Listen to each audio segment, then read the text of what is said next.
हाँ, चुनाव से पहले आप कहते हैं फिरका परस्त ताकतों को रोकना है, कांग्रेस के खिलाफ बोलते हैं, तेजस्वी तमाम लोगों के खिलाफ आप बोलते हैं। फिर उसके बाद देखा जाता है कि ठीक है आपके साथ वो गठबंधन भी नहीं करते, लेकिन फिर देखा जाता है आप उनके साथ ही मंच साझा करते हैं, समर्थन देते हैं और एक दूसरे की तारीफ भी करते हैं। तो फिर ये दोहरा रवैया नहीं है? चुनाव से पहले कहे फिरका परस्त ताकतों के साथ दोहरा रवैया नहीं है।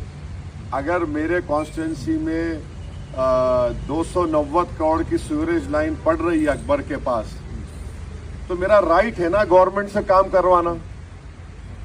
मैं ना काम मत कराऊं।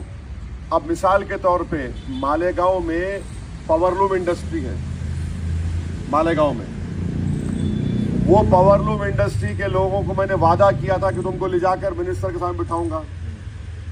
उन तमाम को मुफ्ती इस्माइल साहब के साथ बुलाकर, उनके मिनिस्टर है गिरिराज, उनसे टाइम लिया। उनका पीए बोला आप आना चाह रहे? मिला हाँ। किस लिए आना चाह रहे? मिला पावरलूम के बारे में।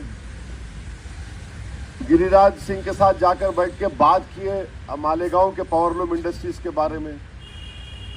आप बिलीव नहीं करेंगे, 2 घंटे हम लोग बात किए। अब हमारे जो दूसरे अल्ट्रा सेक्युलर लोग हैं, देखिए ओवैसी गिरिराज के साथ बैठ गया। अरे नहीं बैठूं तो क्या करूं मैं? पावरलूम का मसला है ना, और सिंगल पावरलूम तो वहां पे 3 लोग 4 लोग काम करते हैं। इतनी डिटेल बातचीत हुई। अब उसका नतीजा निकलेगा नहीं निकलेगा अलग बात है, बट मुझे बात तो करना है ना भाई, लोगों से काम तो करवाना है ना। अब 290 करोड़ की सीवरेज लाइन सैंक्शन हुई, एक 900 करोड़ का फ्लाईओवर का काम रुक गया था। उस सीएम को जाके बोला मैं सर दीजिए, हमको 300 करोड़ दिए। फिर रोड वाइडनिंग का काम मेरे पास कॉन्स्टिट्यूंसी में रुका हुआ था मेरे, उनसे 500 करोड़ रुपए लेके रोड वाइडनिंग का काम शुरू करवाया। एक बात याद रखिए, ये क्यों हो रहा है? अब इसका जक्सटोपोज करिए आप। एक एमएलए है, उसका मुख्यमंत्री है, तब भी ओखला में पीने का पानी नहीं है। एक एमएलए है, उसका मुख्यमंत्री है, कचरा साफ नहीं होता है। ये इसको बोलते कि आप अपना काम करा रहे from a power of strength.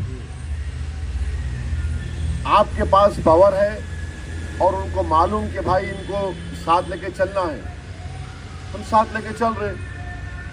काम तो करवाना है ना। डेवलपमेंट अगर मैं नहीं कराऊंगा तो कैसा होगा बताइए? तो डेवलपमेंट कराना है। अब जो रूलिंग पार्टी के साथ रह के भी नहीं करवा रहा है, तो फिर more the reason for Shifa to win.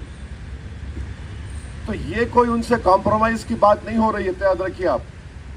हमारा स्टैंड वो था और डेफिनेट है, इसीलिए हम महाराष्ट्र में उनके खिलाफ भी लड़े।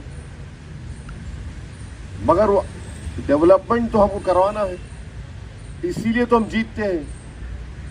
ऐसा नहीं है कि इतने सालों से जीत रहे हैं तो खाली भाषण पे नहीं जीतते हैं, होगा वो भी एक रीजन, बट जमीन पे तो काम तो करवाना है ना।